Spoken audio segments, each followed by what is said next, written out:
Olá! Hoje nós vamos conversar, na sequência do nosso primeiro encontro, sobre o desenvolvimento do nosso princípio inteligente. Por que é importante falar sobre isso num curso ou numa sequência de encontros, né? Sobre o autoconhecimento e reforma íntima? Porque eu preciso passar para vocês uma ideia do nosso psiquismo, do nosso consciente, do nosso pré-consciente e do nosso inconsciente. E para a gente poder chegar a isso, eu vou falar rapidamente sobre o desenvolvimento do nosso princípio inteligente. Então, nós sabemos que somos criados simples e ignorantes. E que esse princípio inteligente, que ainda não é individualizado, ainda não é um espírito, a caminho solo, né, e responsável pelo seu processo evolutivo, esse princípio inteligente passa pelos vários reinos da natureza.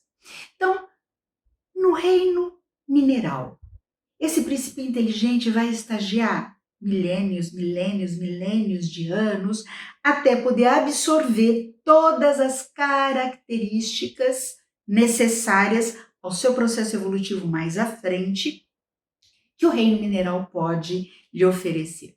Então, o que existe de além matéria no reino mineral? A força de atração e repulsão entre as moléculas, ok? Bom, depois de muito, que isso seria a expressão do princípio inteligente no reino mineral.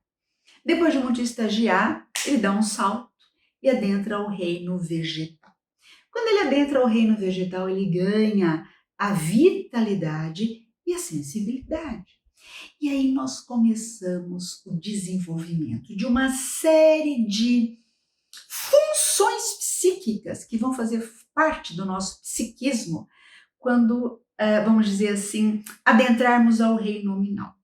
Aqui eu vou fazer um parênteses. Nós temos um aparelho psíquico que é consciente, inconsciente e pré-consciente, que isso aqui eu falo depois com vocês, e nós temos uma série de funções psíquicas que precisam entrar em ação para que meu espírito possa se manifestar. Quais são elas? Nós temos as funções aferentes, que são as funções que aferem tudo que eu vivo, tá? Tudo que eu experimento, tudo que eu percebo. Nós temos as funções eferentes, que são as funções que dão conta de responder, de elaborar uma resposta. Nós temos as funções cognitivas, que é o meu pensamento, a minha inteligência, a minha capacidade de racionalização. Nós temos as funções afetivo-conativas, que são as funções que expressam os meus sentimentos, as minhas emoções e a minha ação, como eu ajo, a conação, como eu ajo em função dos meus sentimentos, das minhas ações e das minhas emoções. E nós temos, por último, as funções integradoras, que integram todas as outras. As funções integradoras são a consciência e a intuição.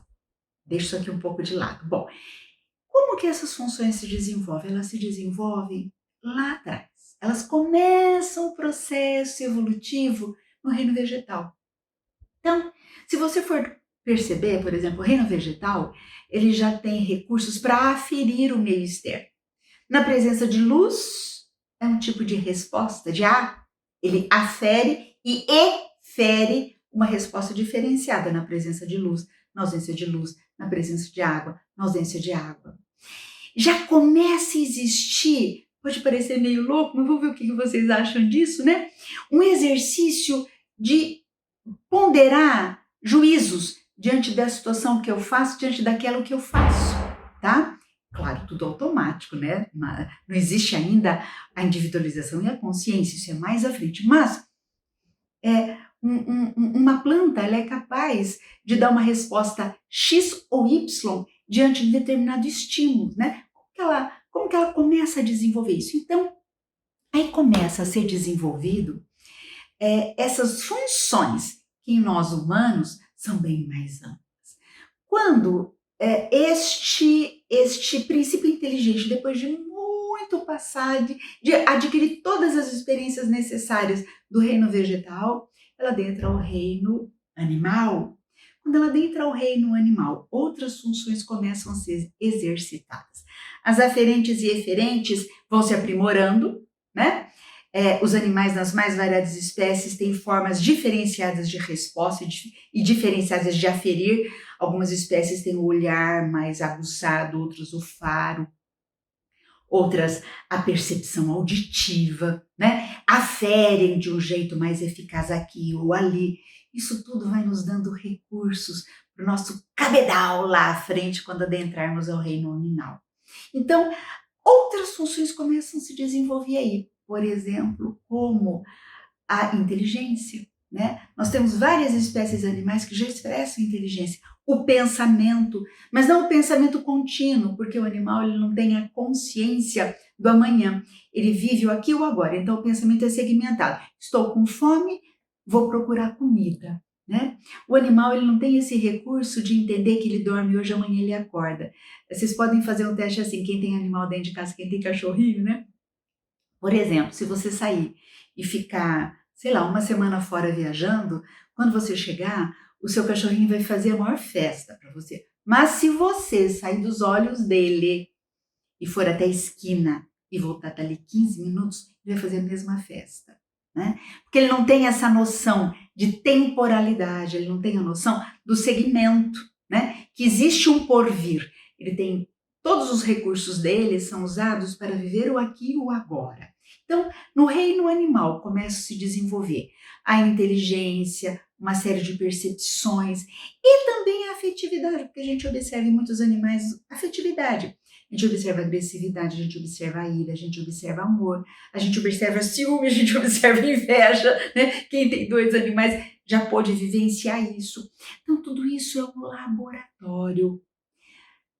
Quando este princípio inteligente experimentou tudo isso, ele adentra ao reino hominal. Aí muitas pessoas, quando eu falo sobre isso, perguntam assim, quer dizer que eu já fui árvore, eu já fui macaco, eu já fui galinha, eu já fui... Você já não foi, porque você ainda não era.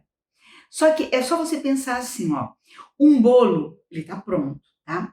Um bolo já foi um ovo? Não, mas ele precisa da experiência do ovo para ser um bolo. Um bolo já foi leite? Não, mas ele precisa da experiência do leite para ser um bolo.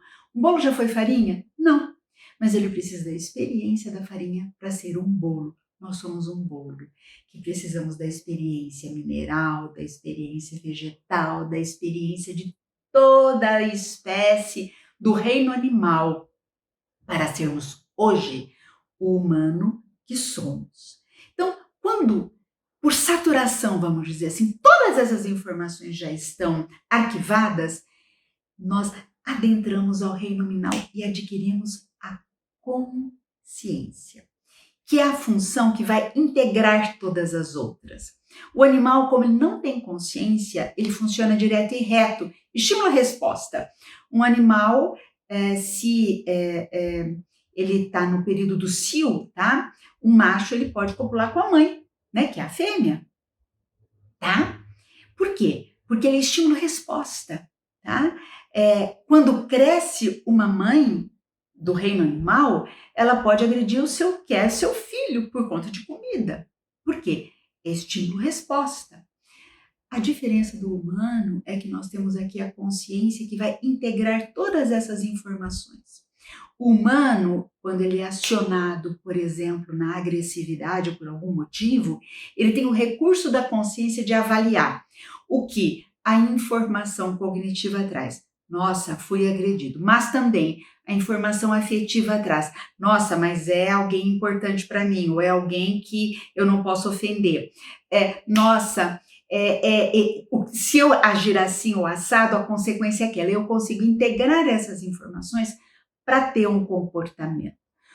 O complicado é que muitos de nós humanos funcionamos como animais e negligenciamos a nossa consciência.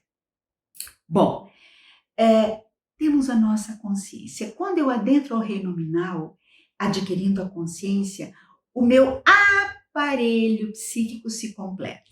Aqui que eu falei até agora são as funções psíquicas, tá? As funções que me fazem poder exercer e executar todo o potencial que eu tenho para viver, para crescer, para ter as minhas atividades cotidianas, né? Encarnado ou desencarnado, né? São essas funções psíquicas. psíquicas, ok?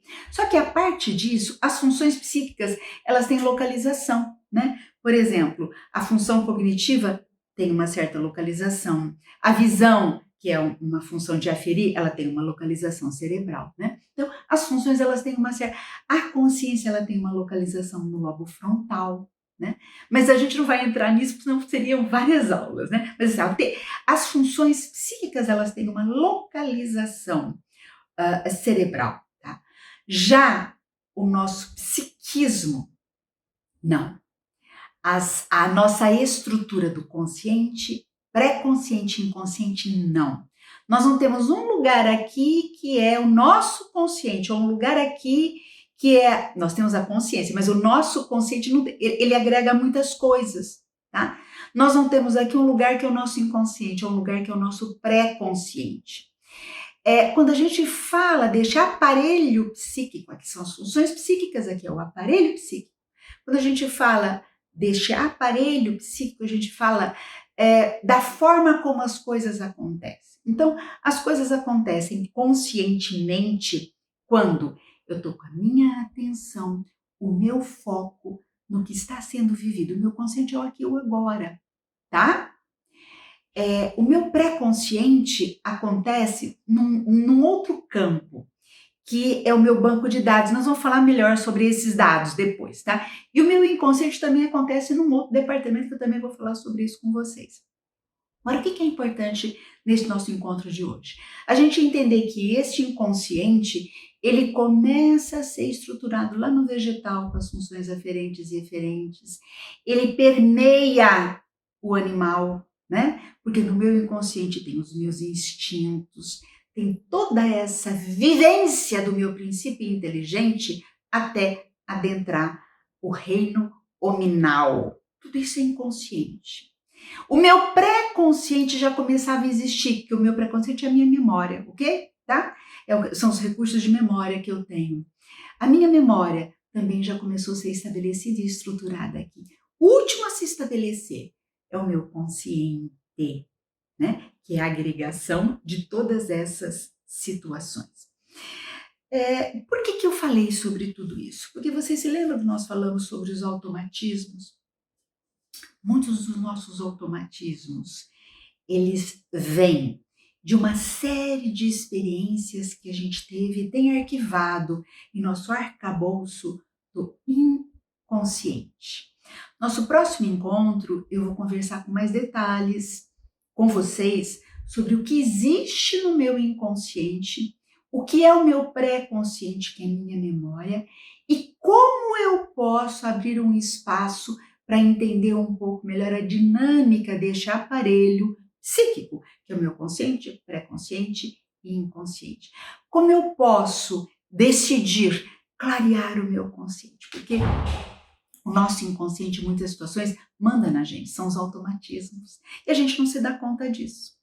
Eu costumo dizer assim, né? Espírito puro não tem inconsciente, porque o espírito puro, ele tem ciência de tudo o que ele já viveu, porque ele pode.